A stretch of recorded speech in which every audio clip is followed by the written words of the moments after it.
আসসালামু আলাইকুম সুপ্রিয় দর্শক সবাইকে স্বাগতম জানাচ্ছি এবং প্রিয় শিক্ষার্থীবৃন্দ সবাইকে শুভেচ্ছা ও স্বাগতম।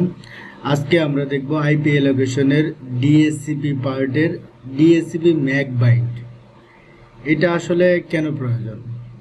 ডিএসসিপি ম্যাক বাইন্ডিংটা আসলে অন্যরকম একটি পোর্শন, এটাও খুবই গুরুত্বপূর্ণ। এটা যদি আপনার নেটওয়ার্ককে আপনি কন্ট্রোল করতে চান সেক্ষেত্রে ম্যাক বাইন্ডিংটা জরুরি। এখানে বিষয় হলো যে আপনি যেহেতু ডিএসসিপি সার্ভার কনফিগার করছেন সেক্ষেত্রে সবাই আইপি পাবে। একজন যেই কানেক্ট হবে সেই নর্মালি আইপি পোল থেকে আইপি পেয়ে থাকবে। তো এই আইপিগুলো যদি ম্যাক ওয়ের যদি আপনি বাইন্ড করে দেন সেক্ষেত্রে ওই আইপিটা ওই ম্যাক ব্যতীত অন্য কেউ পাবে না, বা অন্য আইপিগুলাও রিকোয়েস্ট করে কানেক্টেড হতে পারবে না। যে ম্যাকের এগেনস্টে আপনি আইপি অ্যাসাইন করে দিবেন ঠিক সেই ম্যাকের এগেনস্টেই আপনার প্রত্যেকটা পোর্শনে আপনি কানেক্টেড হতে পারবেন। যদি ম্যাক বাইন্ড করে দেন তাহলে আপনি কানেক্ট করতে পারবেন, আদারওয়াইজ কোনোভাবেই কানেক্ট করতে পারবে না।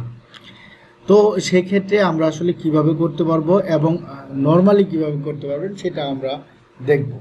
তো নর্মালি আপনি যদি চান যে ম্যাক স্ট্যাটিক করে একজনকে আইপি বাইন্ড করে দিবেন সেটাও পসিবল, এবং আপনি যদি চান যে না আমি যাকে বাইন্ড করে দেবো শুধুমাত্র সেই পাবে সেটাও পসিবল। আমরা দুইটাই আমরা দেখবো ইনশাল্লাহ।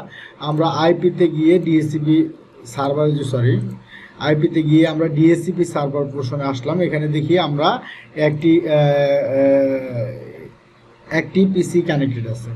তো এআরপিতে যদি কোনো আইপি দেখি সেক্ষেত্রে এখানে ডিতে একটি আইপি দেখাচ্ছে এবং আদার্স আরেকটি আইপি দেখাচ্ছে ডিসিতে। এই দুটো আইপি আমরা দেখতে পাচ্ছি এবং আমাদের কানেক্টেড আছে সেভাবে আমরা দেখতে পাচ্ছি। যাই হোক, আমরা এখন যে জিনিসটা করব, এই পিসি কেন কোনো ডিএসপি সার্ভার থেকে আমি যাকে বাইন্ড করে দেবো শুধুমাত্র সেই পাবে, অন্য কেউ ইন্টারনেট ব্যান্ডউইথ পাবে না। সেটা করার জন্য আমাকে যেটা করতে হবে, আমাদের ডিএসসিপি সার্ভার চলে আসতে হবে।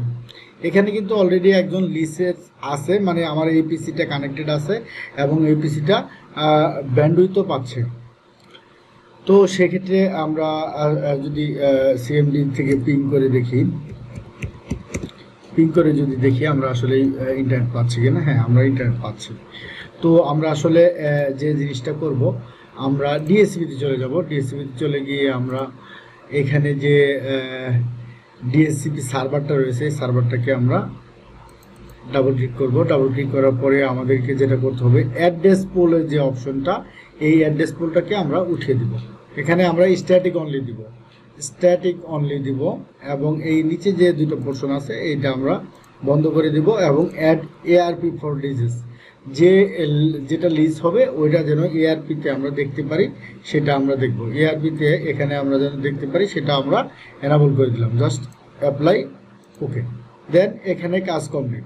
সেক্ষেত্রে আসলে কি হলো বিষয়টা, আমরা যদি লিজের অপশনে যাই, একটা কিন্তু অলরেডি কানেক্টেড ছিল, এটা আসলে ডিসকানেক্ট হয়ে গেলে আর কোনো আইপি এই পিসি প্রোভাইড পাবে না। এখন যেহেতু কানেক্টেড আছে সেহেতু এটা পাচ্ছে। যাই হোক, আমরা এটাও দেখতেছি এটা কিভাবে আমরা করতে পারবো। এখানে আমি কয়েকটি কমান্ড দেখিয়ে নিয়েছি, এই কমান্ডগুলো আপনাদের প্রয়োজন হবে। আপনারা চাইলে নেটওয়ার্ক অ্যাডাপ্টার ডিজেবল এনেবল করেও এটার সমাধান করতে পারেন, বাট আমি কমান্ড দিয়ে আপনাদেরকে দেখিয়ে দিচ্ছি। এখানে আমরা ম্যাক দেখার জন্য ম্যাক এবং ফুল আইপি ইনফরমেশন দেখার জন্য আইপি config/all দিতে পারি, এবং আইপি ফ্লাশ করার জন্য আমরা আইপি config/release দিব, এবং আইপি রিকোয়েস্ট করার জন্য সার্ভারের কাছে রিকোয়েস্ট করার জন্য পিসি থেকে আমরা আইপি config/renew দিব। এই কয়েকটা কমান্ড আপনাদের লাগবে, সেই কারণে আসলে লিখে দিয়েছি যাতে সহজে সুবিধার্থে আপনারা দেখতে পারেন। এবং পিসির ম্যাকটা আমরা এখানে লিখে রেখেছি, এবং পিসির ম্যাক কীভাবে কপি করবেন সেটাও আমরা দেখিয়ে দিচ্ছি। এক্ষেত্রে আমাদের এখন যেটা করতে হবে, আমরা আইপি রিলিজ করব আগে। সেক্ষেত্রে আমাদের আইপি কনফিগ, এটা উইন্ডোজ আর দিয়ে আপনারা সিএমডিতে গেলে এখানে আপনারা এটা লিখলেই হবে আইপি কনফিগ, একসাথে কোনো স্পেস হবে না, config space /release RELEASE release লিখে এন্টার দিবেন। তাহলে আপনার এখানে কোনো ধরনের আইপি অ্যাড্রেস থাকলে সেটা রিমুভ হয়ে যাবে। দেখেন এখানে এখন কোনো আইপি অ্যাড্রেস নাই, এখানে আমরা কোনো আইপি অ্যাড্রেস দেখতে পাচ্ছি না। এখানে শুধুমাত্র একটা ফিজিক্যাল অ্যাড্রেস দেখাচ্ছে যেটা ল্যাপটপের মধ্যে নর্মালি থাকে, সেটা দেখাচ্ছে, বাট এখানে কোনো আইপি অ্যাড্রেস কানেক্টেড নেই। আমরা যদি নেটওয়ার্ক অ্যাডাপ্টারে গিয়ে দেখি সেক্ষেত্রেও আমরা দেখতে পাবো এখানে কোনো ধরনের আইপি নেই। এবং এই আইপি কানেক্ট করার জন্য আমরা যে অটোমেটিক্যালি অপশনটা সেটা আসলে সিলেক্ট করতে হবে। দেখে আমরা এখানে কোনো আইপি পাচ্ছি না, এটা নর্মাল যে একটা আইপি দেখায় এটা দেখাচ্ছে। যাই হোক এখানে কোনো আইপি পাচ্ছি না। এবং আমরা দেখি ডিএসসিপিতে কানেক্ট করার জন্য যে অপশনটা চালু রাখার আগে obtain an IP address automatically, সেটাও চালু আছে। আমরা ডিএসসিপিতে আইপি পাওয়ার কথা, কিন্তু কোনো ধরনের রিকোয়েস্ট পাচ্ছি না। এখন যদি আমি রিনিউ করি সেক্ষেত্রে দেখি কোনো আইপি পাই কি না। রিলিজের জায়গায় রিনিউ লেখলে আমরা আইপি বরাদ্দ পাওয়ার কথা, বাট আমি কোনো আইপি পাচ্ছি না। দেখেন no option can optimate local area network 10-15 কোনোটাতেই আমরা পাচ্ছি না। পাইলে আমরা আইপি যদি পাইতাম সহজেই এখানে ডিসপ্লেড হতো, সেটাও আমরা দেখবো আসলে কীভাবে হয়। যাই হোক এক্ষেত্রে আমরা যদি ম্যাক বাইন্ডিং করবো, ম্যাকটা আমাকে কপি করতে হবে। ম্যাকটা কপি করার জন্য আপনাকে যেটা করতে হবে, আইপি কনফিগ স্পেস স্ল্যাশ দিয়ে আপনাকে লিখতে হবে অল, তাহলে আপনি অল ফিজিক্যাল অ্যাড্রেসগুলো এখানে পাবেন। সেক্ষেত্রে দেখেন আমরা যদি ইথারনেটের আইপিটা দেখি সেক্ষেত্রে আমরা এখানে এই যে একটি ম্যাক অ্যাড্রেস পাবো।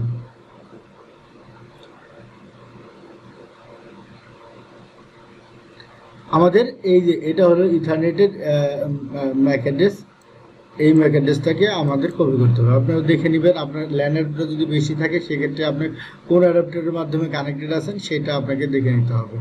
এখানে আমরা যদি দেখি এখানে আমরা এই ম্যাকটাকে আমরা কপি করে নেব। কপি করার জন্য এটাকে সিলেক্ট করবেন, জাস্ট সিলেক্ট করে এন্টার দিবেন, তাহলে এটা কপি হয়ে যাবে। কপি হয়ে যাওয়ার পরে আমরা এটাকে যদি নোটপ্যাডে কপি করি, দেখেন আমি আগে একবার কপি করেছিলাম, আবারও কপি করে আপনাদেরকে দেখাচ্ছি বোঝার জন্য। এখন কেন আমি আসলে কপি করলাম, এখানে একটা বিষয় হলো যে কপি করছি, এখানে আপনি এই ড্যাশটাকে কেটে এখানে কোলন দিয়ে নেবেন। এটা আপনি নোটপ্যাডেও দিতে পারেন, আপনি যদি চান যে না মাইক্রোটিকের মধ্যে দিব কীভাবে সেটাও আমি দেখিয়ে দিচ্ছি। দেখেন এখানে কোলন দিতে হবে, কারণ মাইক্রোটিক ড্যাশ সাপোর্ট করে না, বাট মাইক্রোটিক কোলন সাপোর্ট করে, সেক্ষেত্রে আপনাকে অবশ্যই কোলন দিয়ে নিতে হবে। এটা করার জন্য আমরা আবারও মাইক্রোটিকে ঢুকতেছি। ঢোকার পরে এখানে আমি কপি করে নিয়েছি, এখান থেকে যদি চাই কপি করে নিতে পারবো, বাট আমি যদি এখানে না চাই আমরা সহজে কীভাবে ম্যাকটাকে অ্যাড করতে পারবো সেটা আমরা দেখে দিচ্ছি। প্লাসে ক্লিক করবেন, এখানে আপনি যে আইপিটা স্ট্যাটিক্যালি দিবেন আপনার ওই ম্যাকের এগেইনস্টে সেই আইপিটাকে লিখতে হবে 192.168। এটা আপনি আপনার পোলের মধ্যে যে আইপিগুলো রয়েছে ওই আইপি থেকে যে কোনো একটা আইপি দিতে পারবেন। 1.70 দিলাম, আমরা 70 দিয়ে আমরা এখানে ম্যাক অ্যাড্রেস যেটা সরাসরি যে এখান থেকে কপি করছি সেটাই আমরা এখানে দিচ্ছি। দেখেন আমরা এখানে সেই আইপিটাই দিচ্ছি। দেওয়ার পরে এখানে আমরা এই ড্যাশটাকে কেটে কোলন দিয়ে দিব, ডাবল কোলন দিয়ে দিব। ডাবল কোলন দেওয়ার পরে আমরা যে ডাবল কোলন যে ইয়াটা রয়েছে দেখতে পাচ্ছেন, এটা আমরা এখানে যদি দিয়ে দেই তাহলে ম্যাক অ্যাড্রেস নিয়ে নিবে। দিয়ে জাস্ট এখানে অ্যাপ্লাই ওকে দেব। দেখেন এখানে ওকে দেওয়ার পরে কাহিনীটা কি হলো, এখানে লিজ অপশনে এখানে দেখাচ্ছে ওয়েটিং।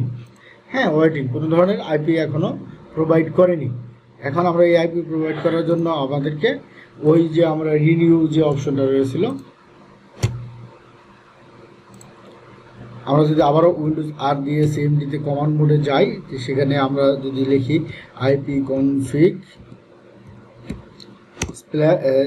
স্পেস কি দিব ব্যাকস্ল্যাশ আর হলো রিনিউ RENEW রিনিউ দিয়ে এন্টার দিব। এন্টার দিলে পরে দেখেন এখানে আইপির জন্য সার্ভারের কাছে রিকোয়েস্ট পাঠাবে। রিকোয়েস্ট পাঠানো শেষ হলে এখানে আইপি প্রোভাইড হয়ে যাবে।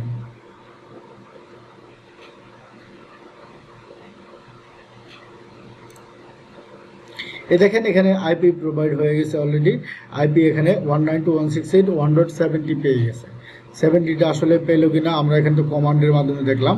আমরা যদি এর মাধ্যমে দেখি এখানে এই দেখেন এখানে আমরা লিজের মধ্যে যদি দেখি 1.70 ম্যাক অ্যাড্রেস এত, এখানে এই পিসির নামটাও এখানে দেখাচ্ছে এবং এখানে বাউন্ড দেখাচ্ছে।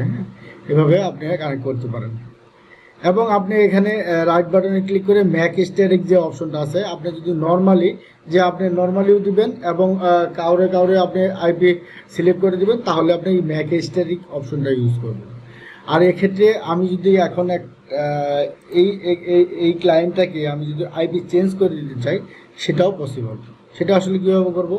চেঞ্জ করার জন্য আমরা এখানে ডাবল ক্লিক করব, ডাবল ক্লিক করে আমরা এই আইপির জায়গায় আবার নতুন করে আইপি লিখবো। যেমন আমরা যদি আবার যেই 33 দিলাম, 33 দিয়ে অ্যাপ্লাই ওকে দিলাম, ওকে দেওয়ার পরে আমাদেরকে আবারও কমান্ডের মাধ্যমে করতে হবে, রিলিজ করে আবার রিনিউ করতে হবে। আমরা রিলিজ করবো, আগে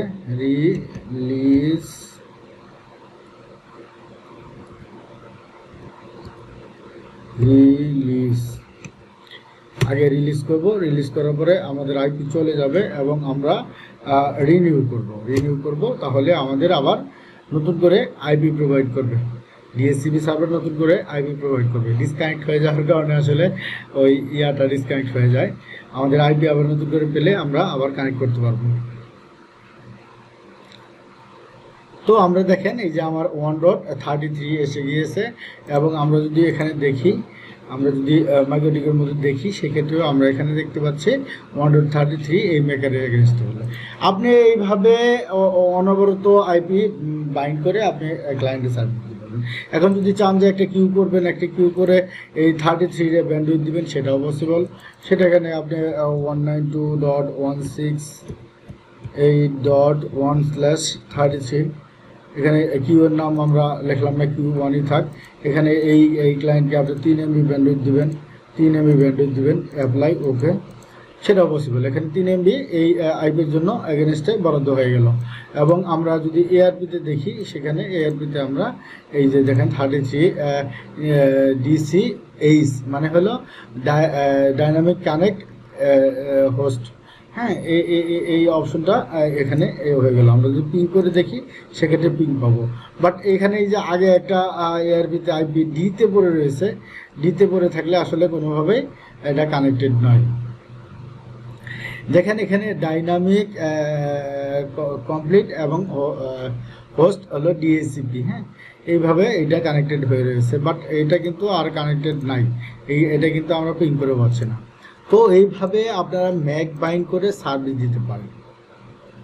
তো এই ম্যাক বাইন্ড করলে কিছু অসুবিধা রয়েছে, আপনি কিন্তু কাউকে অটোমেটিক্যালি আইপি দিতে পারবেন না, তার ম্যাক অ্যাড্রেস আপনাকে লিখে নিয়ে দেন এই সার্ভিসগুলো দিতে হবে।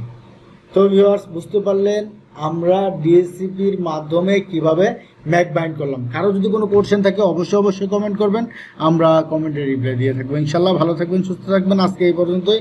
আল্লাহ হাফেজ, আসসালামু আলাইকুম।